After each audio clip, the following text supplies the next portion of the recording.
Halos 2,000 individual ang nilikas sa 3 bayan sa Camarines Norte dahil sa matinding pagbaha at pagguho ng lupa. Yan ang ulat ni Vanessa Nieva Paz ng Radyo Pilipinas Naga. Bukod sa matinding pagbaha sa ilang bayan sa Camarines Norte, nakapagtala rin ng pagguho ng lupa dahil sa tuloy-tuloy na malakas na buhos ng ulan dulot ng shear line. Kaagad na nagsagawa ng clearing operations ang Municipal Disaster Risk Reduction and Management Office o MDRRMO ng Basud, katuwang ang Camarines Norte Police Provincial Office. Layunin nito na matanggal ang naipong debris sa bahagi ng tulay ng Barangay Mokong.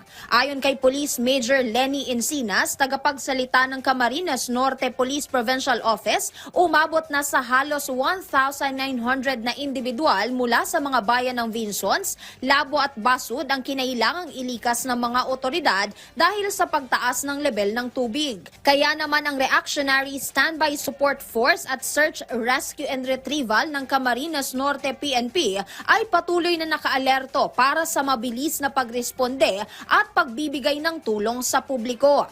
Talagang minamaintain namin yung peace and order dito sa aming lokalidad po.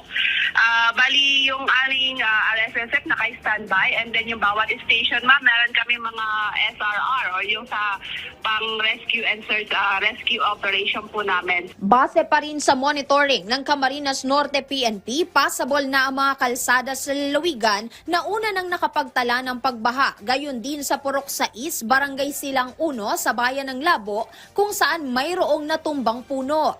Samantala, patuloy na nakatutok ang pamahalaang panlalawigan sa pagpapaabot ng tulong sa mga naapektuhang komunidad. Sa katunayan, naka-skeleton workforce ang mga Health and Emergency Response Team at mga opisina na nagbibigay ng mga pangunahing serbisyo sa mga residente rito. Tuloy pa rin po ang koordinasyon, ang monitoring, at pati na rin po yung mga pagpapaabot din po ng kagyat na aksyon dun sa mga may requests.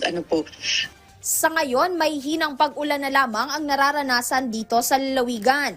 Gayunman, sinuspende na ni Acting Governor Joseph Ascutsa ang klase sa lahat ng antas, gayon din ang pasok sa pampubliko at pribadong sektor dahil sa naitalang pagbaha at landslide sa lalawigan. Mula rito sa Camarines Norte, para sa Integrated State Media, Vanessa Nieva Paz ng Radyo Pilipinas, Radyo Publiko.